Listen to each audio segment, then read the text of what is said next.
बिस्मिल्लाहिर्रहमानिर्रहीम। अस्सलाम वालेकुम माय यूट्यूब फैमिली, कैसे हैं आप सब। उम्मीद करती हूँ आप सब बिल्कुल खैरियत से होंगे। दोस्तों, जैसा कि आप जानते हैं माशाल्लाह से हमारे बहुत ही मुबारक महीने रमजानुल मुबारक की आमद है। तो ऐसे में जहाँ हम मेंटली तौर पर खुद को प्रिपेयर करते हैं रमजानुल मुबारक के रोज़ों के लिए, वहाँ हम कुछ फूड प्रिपरेशन भी पहले करके रख लेते हैं, जिससे ये फायदा होता है कि हम रमजान को बहुत अच्छे तरीके से गुजार सकते हैं, अपना ज्यादा से ज्यादा टाइम अपनी इबादत में गुजार सकते हैं। अगर हम कुछ तैयारी पहले कर लें तो हमारे इफ्तार को बनाने में बहुत ही हमें इजी हो जाता है। इसके अलावा आजकल बहुत सारी वेजिटेबल्स ऐसी हैं जो इस टाइम बहुत लो प्राइस पे अवेलेबल हैं और बहुत फ्रेश हैं, बहुत हेल्दी हैं। तो हम ये कर सकते हैं कि हम इनको थोड़ा सा अच्छे तरीके से प्रिजर्व कर लें, कम दाम में लेकर हम इसको जो है वो प्रिजर्व करें और फिर हम इसको लॉन्ग टाइम के लिए यूज करें। ऐसे टाइम में भी जब ये या तो अवेलेबल नहीं होती या होती हैं तो इनकी बहुत ज्यादा प्राइसेस हाई होती हैं। तो इस टाइम बहुत सी ऐसी वेजिटेबल्स हैं मौजूद हैं जो कि हम ले सकते हैं और उनको प्रिजर्व कर सकते हैं।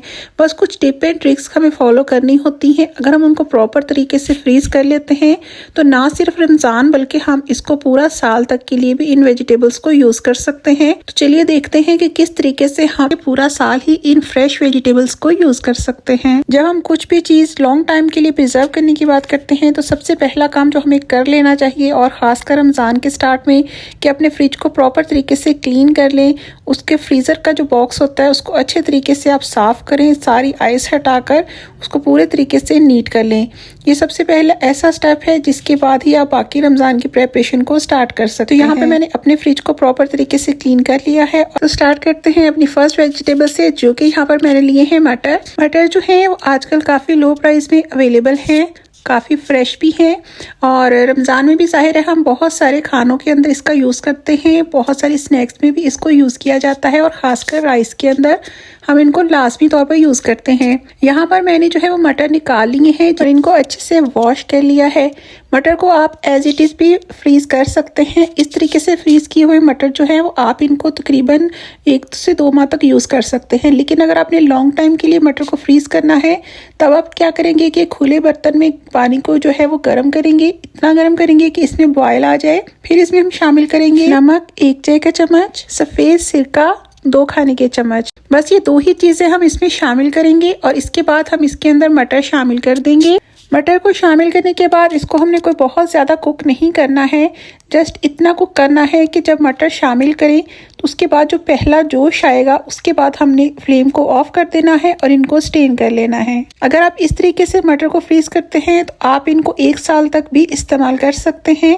अदरवाइज मटर को आप सिंपल भी फ्रीज करना चाहें तो आप 1 से 2 माह तक उनको यूज कर सकते हैं, वो बिल्कुल भी खराब नहीं होते हैं। यहाँ में मटर को मैंने पहले जोश के बाद निकाल लिया था और अब हम इनको पूरी तरीके से ठंडा कर लेंगे। मटर हमारे बिल्कुल ठंडे हो चुके हैं और अब आप इनको जैसे चाहें स्टोर कर सकते हैं। चाहे तो आप किसी जिप लॉक बैग में रख सकते हैं या फिर किसी बॉक्स के अंदर भी इनको डालकर स्टोर कर सकते हैं। मैं पर्सनली लाइक करती हूँ कि इनको बॉक्सेस के अंदर ही स्टोर करूँ, चाहे कोई भी वेजिटेबल्स हो। लेकिन क्योंकि जब हमने एक टाइम में बहुत ज़्यादा वेजिटेबल्स को स्टोर करना हो तो इतनी स्पेस जो है फ्रीजर के अंदर नहीं होती, तो इसलिए यहाँ पर मैं जिप लॉक बैग्स का यूज़ करूँगी ताकि हम तमाम वेजिटेबल्स को प्रॉपर तरीके से फ्रीज कर सकें। तो यहाँ पे मटर जो है वो मैंने इस तरीके से इनका पैकेट रेडी कर लिया है, ये फ्रीज होने के लिए बिल्कुल तैयार है। नेक्स्ट वेजिटेबल जो हम फ्रीज करेंगे वो है टमाटर। जैसा कि आप देख सकते हैं आजकल बहुत ही लाल और सुर्ख रंग के टमाटर मार्केट में अवेलेबल हैं, जो कि दिखने में भी बहुत ही खूबसूरत लगते हैं। तो यहाँ पे दोस्तों मैंने इनको अच्छे तरीके से वॉश कर लिया है, ड्राई कर लिया है। अब हम क्या करेंगे कि टमाटर को जो है वो दरमियान से कटिंग कर लेंगे, यानी कि एक टमाटर के हम 2 हिस्से कट कर लेंगे इस तरीके से, और इसी तरीके से हमने सारे टमाटरों को कट कर लेना है। अब हम एक खुला सा बर्तन लेंगे और सारे टमाटर इसमें शामिल कर देंगे जितने भी हमने कट किए हैं। अब हम इसके अंदर पानी शामिल करेंगे। पानी ध्यान रखिएगा, बिल्कुल हमने आधा कप के जितना पानी डाला है, इससे ज्यादा पानी आप इसमें शामिल नहीं करेंगे। टमाटर जो है वो खुद अपना पानी भी काफी रिलीज करेंगे। अब हम इसको बिल्कुल लो फ्लेम के ऊपर कुक करेंगे 15 से 20 मिनट के लिए। इस टाइमिंग में जो है टमाटर हमारे सॉफ्ट हो जाएंगे और इनका छिलका भी जो है आराम से ऊपर से उतर जाएगा। फ्लेम को ऑफ कर देंगे और अब हम इनको थोड़ा सा ठंडा होने देंगे। ठंडा होने पे या तो आप इनको ग्राइंडर जग के अंदर इसका पेस्ट बना सकते हैं या फिर आप इस तरीके से हैंड ब्लेंडर की मदद से, जैसे आपको इजी और कंफर्टेबल हो आप कर सकते हैं। अच्छे से हमने इनका पेस्ट रेडी कर लेना है और इसके बाद हमने इसको स्टेन कर लेना है। आप सब अच्छे तरीके से जानते हैं कि टमाटर का जो छिलका है और जो इसके बीज हैं वो हेल्थ के लिए इतने अच्छे नहीं होते, इसलिए इस तरीके से अगर आप पेस्ट बना के रख लेते हैं, एक तो ये लॉन्ग टाइम के लिए प्रिजर्व हो जाएंगे बहुत बेस्ट तरीके से, दूसरा आप इसका छिलका और बीज भी इजीली निकाल पाएंगे। अगर आप टमाटर काफ़ी ज़्यादा मिकदार में फ्रीज कर रहे हैं तो जाहिर है कि उनको हम क्यूब्स में फ्रीज नहीं कर सकते। उसके लिए बेस्ट ये है कि आप कोई भी डिश ले सकते हैं जो थोड़ी सी डीप हो, आधे इंच से आप पौने इंच तक की डिश ले सकते हैं। इस तरह की जितनी भी डिशेस आपके घर में अवेलेबल हो, आप उनके अंदर इस तरीके से टमाटर की क्यूरी को सेट करके रख सकते हैं। आप इनको फ्रीज कर लें और जब ये फ्रीज हो जाएंगे तब हम इसकी कटिंग कर लेंगे जिससे प्रॉपर शेप में आ जाएंगे और जितना आपको ज़रूरत हो आप इजीली यूज़ कर सकेंगे। ये चीज़ बहुत कन्वीनियंट है और हर कोई इसको प्रॉपर तरीके से कर सकता है बहुत इजीली। आपको अलग से किसी भी तरह के क्यूब्स की ज़रूरत नहीं पड़ेगी। मैंने यहाँ पर कुछ डिस्पोजेबल बॉक्सेस का भी यूज़ किया है। सारी डिशेस को इसी तरीके से कटिंग कर लेंगे और कटिंग करने के बाद जो है हम इनको जिप लॉक बैग्स में रख लेंगे। जिप लॉक बैग पे डाल के आप इसको अच्छे से लॉक करके फ्रीज कर सकते हैं और इनके क्यूब्स को जितने ज़रूरत हो आप इजीली निकाल सकते हैं और यूज़ कर सकते हैं। नेक्स्ट वेजिटेबल जो फ्रीज करने के लिए बहुत ज़बरदस्त है वो है पालक।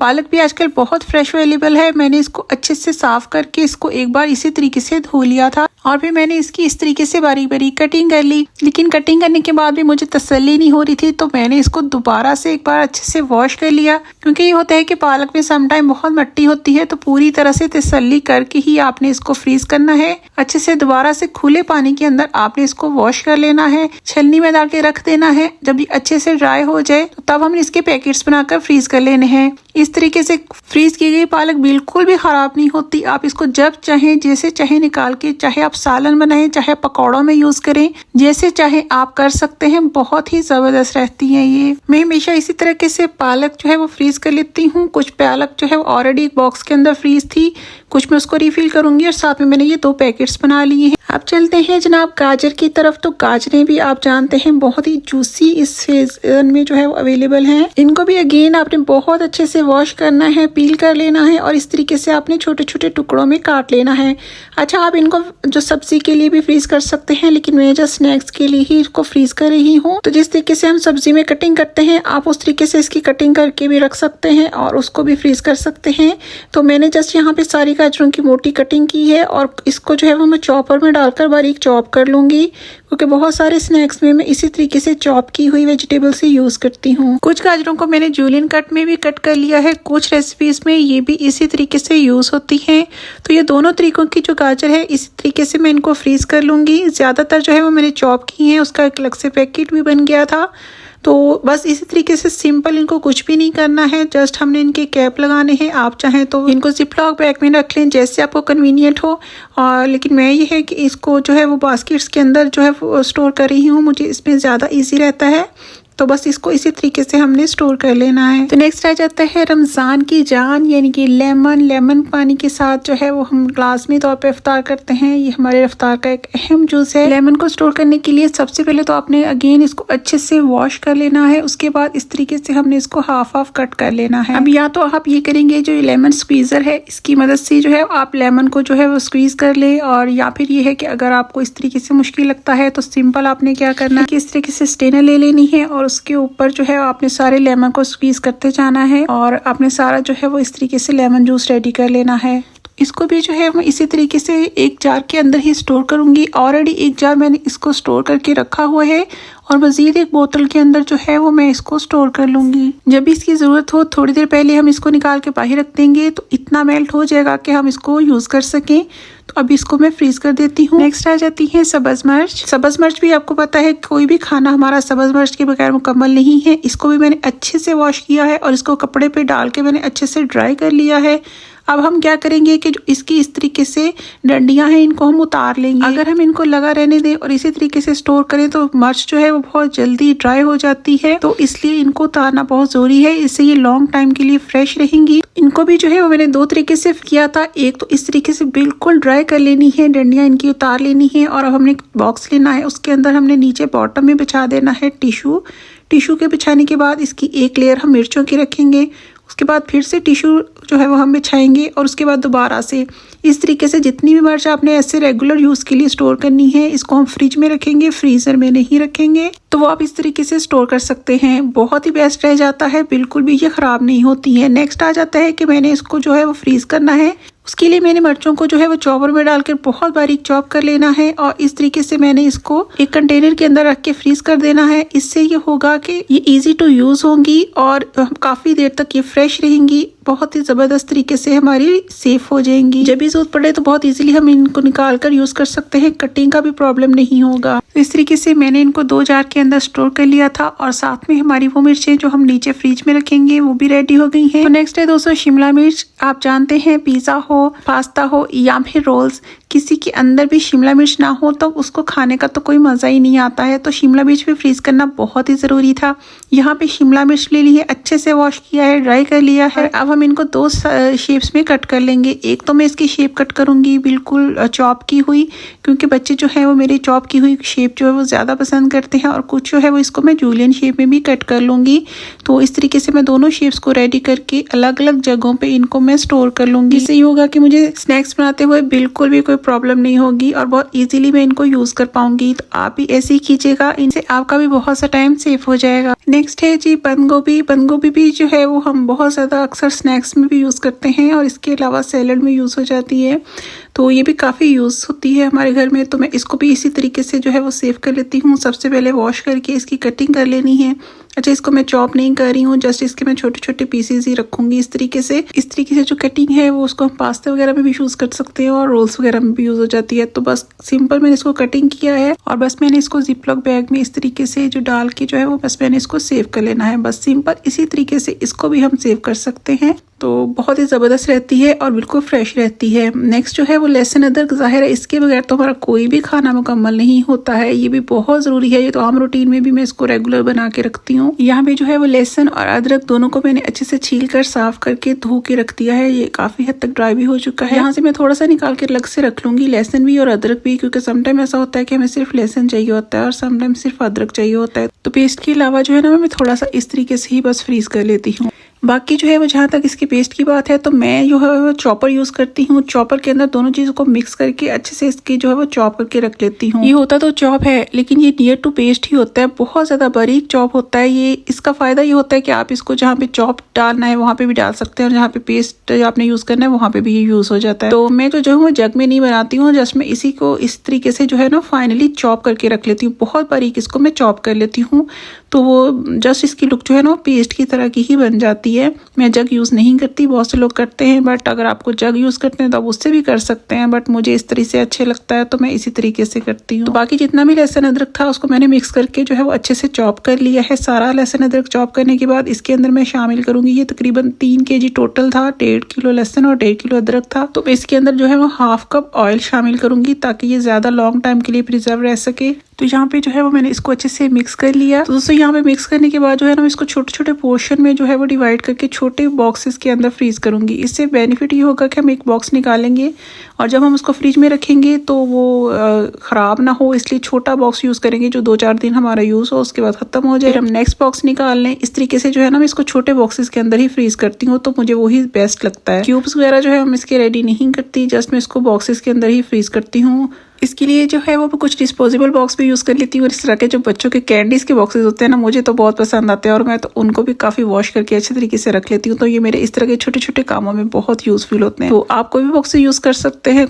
इनकी जो स्मेल है वो बाकी चीज़ों में ना डाले, इसलिए आपने जो भी बॉक्स इसके लिए यूज़ करना है उसको एयर टाइट ही आपने वो यूज़ करना है। तो बस इस तरीके से लीड लगाऊंगी और बस इसको मैं स्टोर कर लूँगी और ये मेरा पूरा रमज़ान माशाल्लाह से बल्कि इसके बाद तक भी बहुत अच्छे से जो है वो मेरा काम बन जाएगा और मुझे काफ़ी कन्वीनियंट होगा। इन बॉक्सेस को हम एक दूसरे के ऊपर इस तरीके से भी रख सकते हैं जिससे ये कि काफ़ी स्पेस हमारी जो है वो सेफ हो जाती है।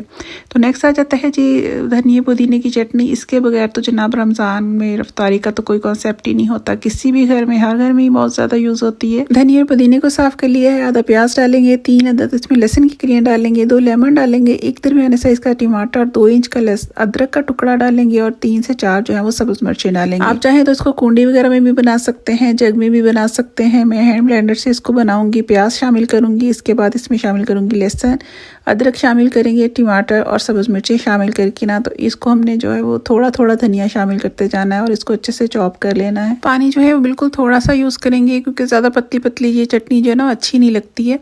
1 खाने का चम्मच इसमें शामिल किया है नमक और तनाब। सारी चीज़ों को हमने अच्छे से ब्लेंड कर लेना है। बहुत ही मज़ेदार सी हमारी चटनी रेडी हो जाएगी और पूरा रमज़ान इसको हम मज़े से इंजॉय करेंगे हर स्नैक के साथ और पराठे वगैरह के साथ भी ये बहुत मज़े की लगती है। 2 अदद इसमें हम लेमन शामिल करेंगे, अच्छे से मिक्स कर लेंगे और मैं इसको जो है वो जार्स में ही स्टोर करूँगी। मैंने 1 क्यूब की ट्रे जो है वो रेडी की है, बस बाकी जो है वो जार से निकालेंगे और रोज़ मज़े से इंजॉय करेंगे। अगर आपको मेरी वीडियो अच्छी लग रही है तो लाइक और शेयर प्लीज़ ज़रूर कीजिएगा क्योंकि इस तरह की वीडियोज़ बनाने में बहुत ज़्यादा मेहनत होती है। आपकी 1 लाइक से हमें बहुत ज़्यादा मोटिवेशन मिलती है। चैनल में न्यू है तो सब्सक्राइब भी जरूर कीजिए। हमें से बहुत से लोग फ्रिज में तो धनिया जो है वो सेव कर लेते हैं, लेकिन फ्रीजर में किस तरीके से करना है ये मैं आज आपके साथ शेयर करूंगी। इसके लिए आपने धनिया को अच्छे से धो के खुश्क करके कटिंग कर लेनी है। इसके बाद किसी भी बॉक्स में आपने इसको डाल लेना है और बस आपने इसको ढक्कन लगाना है और फ्रीज कर देना है। ये आप सालन वगैरह में इसको यूज़ कर सकते हैं। जब भी कभी फ्रेश धनिया अवेलेबल ना हो तो आप इस तरीके से सेव किया हुआ धनिया जो है वो यूज़ कर सकते हैं। बहुत अच्छा रह जाता है, बिल्कुल फ्रेश सा इसका कलर आ जाता है। तो चलिए जी, चिकन कैसे सेव करती हूँ ये भी आपके साथ शेयर कर लेती हूँ। इसमें ये मैंने धो के इसको छाननी में रख दिया था ताकि ये सारा पानी इसका अच्छे से ड्रेन हो जाए और आप जो है वो बोनलेस पीसेस के मैं अलग से पैकेट्स बना लूँगी और जो चिकन के पीसेस हैं उनका मैं सालन के लिए अलग से बना लूँगी। जो गर्दनों वगैरह के पीसेस होते हैं और जो ऐसे पीसेस जिनके साथ ज़्यादा चिकन नहीं होता, थोड़ा बहुत होता है, उनको मैं अलग से यखनी वगैरह के लिए या फिर रोल्स वगैरह में उनको बॉयल करके डालने के लिए ना उसका मैं अलग से पैकेट बना लेती हूँ। तो बस इसी तरीके से मैं चिकन को भी सेव कर लेती हूँ। आप अपने हिसाब से कर सकते हैं और कितनी क्वांटिटी रखनी है ज़ाहिर ये भी हर कोई अपने घर में अपने यूज़ के हिसाब से रखता है। तो बस ये थी मेरी आज की वीडियो। उम्मीद करती हूँ आपको मेरी सारी वीडियो पसंद आई होगी। फिर मिलेंगी इंशाल्लाह किसी और अच्छी सी वीडियो के साथ। तब तक अपना बहुत सा ख्याल रखिएगा। रमज़ान की दुआ में अपनी सिस्टर को भी ज़रूर याद रखिएगा। सी यू नेक्स्ट टाइम इंशाल्लाह। अल्लाह हाफिज़।